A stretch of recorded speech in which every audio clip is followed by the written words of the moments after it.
Assalamualaikum anak ibu semua. Nah, sekarang kita belajarnya sudah sampai di pembelajaran keempat.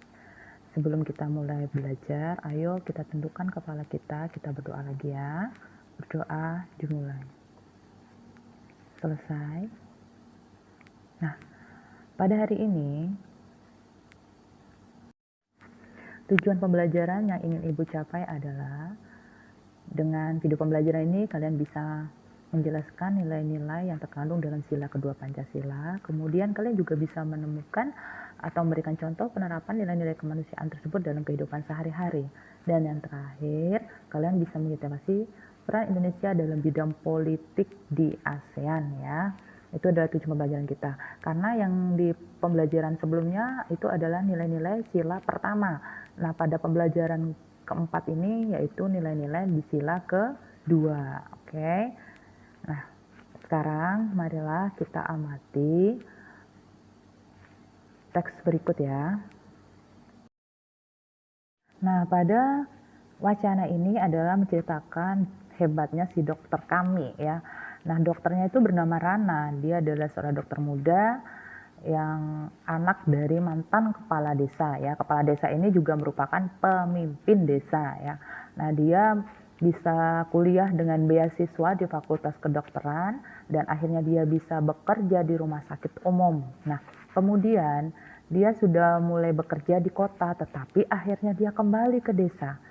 Padahal kalau dipikir penghasilan di kota itu lebih daripada di desa ya. Nah, ditanya ayahnya ini ada bertanya, mengapa kok dia kembali lagi ke desa? Ternyata dari kecil dia sudah memiliki cita-cita, yaitu menjadi seorang dokter yang dikarenakan kurangnya hidup sehat masyarakat di desanya yang mandi, terus mencuci dan membuang hajat, bahkan airnya diminum. Nah, dari situlah dia ingin berbakti kepada desanya agar desanya menjadi desa yang sehat. Di desa tersebut, Dr. Rana rajin memberikan penyuluhan tentang pentingnya mencuci tangan, memasak air, dan pola makan sehat lainnya.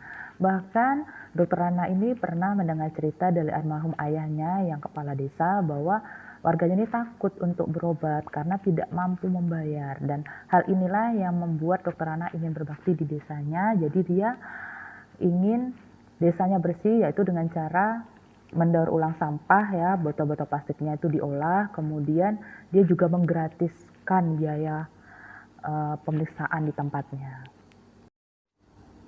Nah, bagaimana pengabdian bagi kemanusiaan yang senang dengan Dokter Rana? Nah, kita pun juga harus menerapkan nilai-nilai kemanusiaan dalam kehidupan sehari-hari dengan cara sederhana aja, yaitu memberi pertolongan semampu. Contoh-contoh yang lain dari nilai sila kedua adalah mengakui dan memperlakukan manusia sesuai dengan harkat dan martabatnya. Terus kita mengakui persamaan derajat, saling mencintai sesama manusia, tenggang rasa, tidak semena-mena. Terus melakukan kegiatan kemanusiaan dan berani membela kebenaran dan keadilan. Itu contoh-contohnya. Ada juga yaitu dengan mengembangkan sikap saling menghormati, bekerja sama dengan bangsa. Nah, yang inilah yang sekarang sedang kita laksanakan, yaitu dengan bekerja sama melalui ASEAN ya. Nah, sekarang kita beralih ke ASEAN. Di pertemuan sebelumnya di ASEAN, kita mempelajari tentang kerjasama Indonesia terhadap ASEAN di bidang ekonomi. Kalau sekarang kita belajarnya di bidang politik ya. Nah, apa aja bentuk kerjasama ASEAN di bidang politik? Yaitu pengiriman duta dan konsulat, perjanjian ekstradisi ASEAN, perjanjian kawasan bebas nuklir, kerjasama kawasan yang damai, bebas atau ZOFAN, traktat persahabatan dan kerjasama TAC. Nah, tugas kalian yaitu mencari tahu peran serta Indonesia di bidang politik di ASEAN ya. 4 saja. Apa aja sih Indonesia itu? Kalian cari. Kalian boleh buka internet atau kita berdiskusi dengan orang tua kalian di rumah. Oke, sampai sini Bu akhiri ya. Wassalamualaikum.